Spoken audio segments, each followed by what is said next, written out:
Bonjour à toutes et à tous, bienvenue à cette 13e édition des RDVG, les rendez-vous Gosselin. Du vendredi, ça sera la dernière de la saison.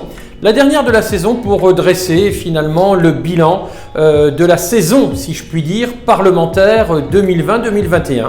Depuis le mois de septembre, il s'est écoulé de longs mois avec des sujets d'importance. Bien sûr, il y a la sortie de la crise dont je voudrais vous parler. Il y a aussi l'amélioration du quotidien de nos concitoyens dont je voudrais vous parler, l'accompagnement des jeunes, le service aux collectivités et puis je voudrais en dernier point, cinquième et dernier point, vous présenter quelques éléments de l'implication nationale de votre député. A tout de suite.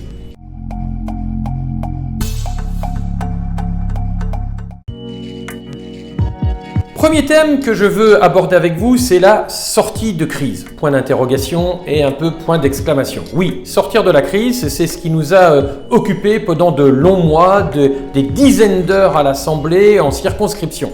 Il faut sortir de la crise. Ça veut dire que nous avons essayé d'organiser la vaccination dans ce département de la Manche. J'ai pris toute ma part aux côtés des élus locaux pour l'ouverture du centre de vaccination de 40 ans, pour le centre provisoire aussi de Pont-Hébert.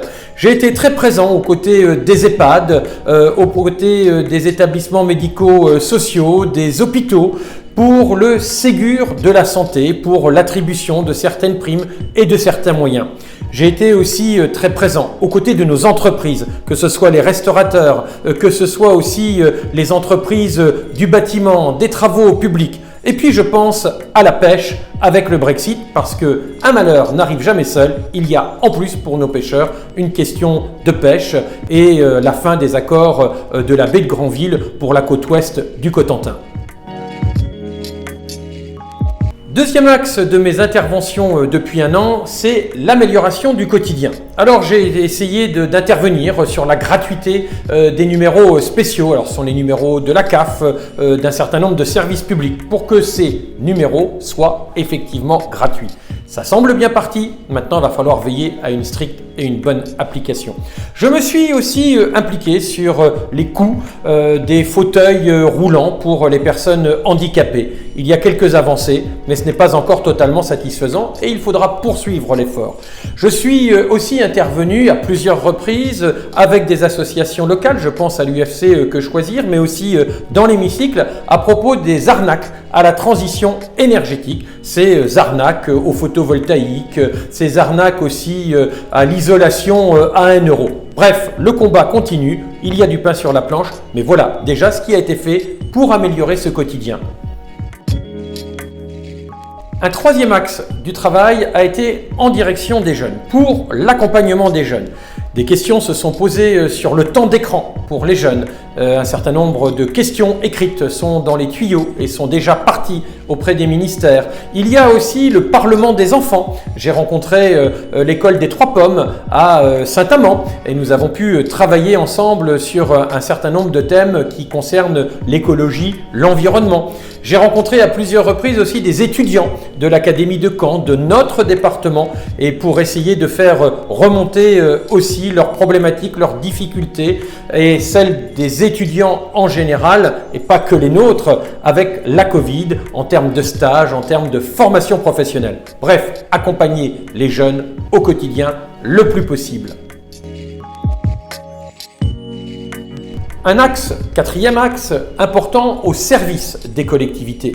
C'est un axe du quotidien. Finalement, il est important que le député, les parlementaires puissent avoir des liens réguliers avec les élus du territoire, les élus de leur territoire. C'est une question de proximité. J'ai travaillé dans un rapport avec d'autres collègues sur les pouvoirs de police des maires. J'en étais le rapporteur principal. J'ai formulé un certain nombre de propositions que nous essaierons de faire passer dans la loi dite 3DS, de déconcentration, de décentralisation.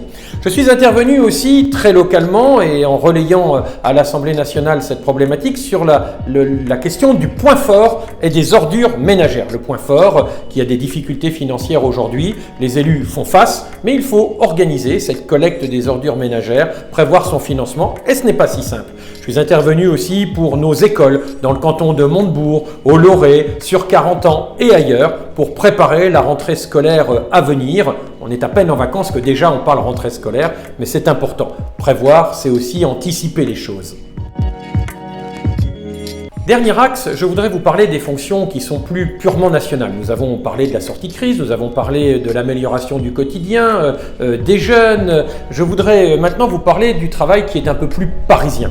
Je suis vice-président de la commission des lois et évidemment, nous passons des dizaines d'heures tous les mois à travailler, à discuter, à disséquer les textes. Je suis aussi membre depuis quelques mois maintenant de l'Assemblée parlementaire franco-allemande. C'est une assemblée qui est au service de l'amitié franco-allemande sans doute, mais qui travaille très concrètement avec des députés, des sénateurs des deux pays, qui travaillent très sérieusement sur la transition énergétique, sur l'agriculture, sur le numérique par exemple, pour changer, pour peser sur le quotidien de nos concitoyens et présenter des éléments très concrets.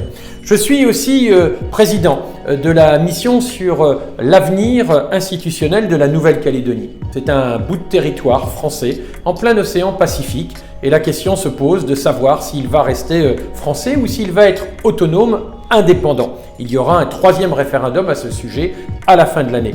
Je dois, avec mes collègues, faire des propositions, auditionner, organiser un certain nombre de travaux, et c'est l'essence même du travail parlementaire. Et puis je suis intervenu sur un certain nombre de rapports, comme rapporteur ou comme président, sur l'action de groupe, important pour les consommateurs, auprès des maires, sur les attaques dont ils sont victimes, sur leur pouvoir de police.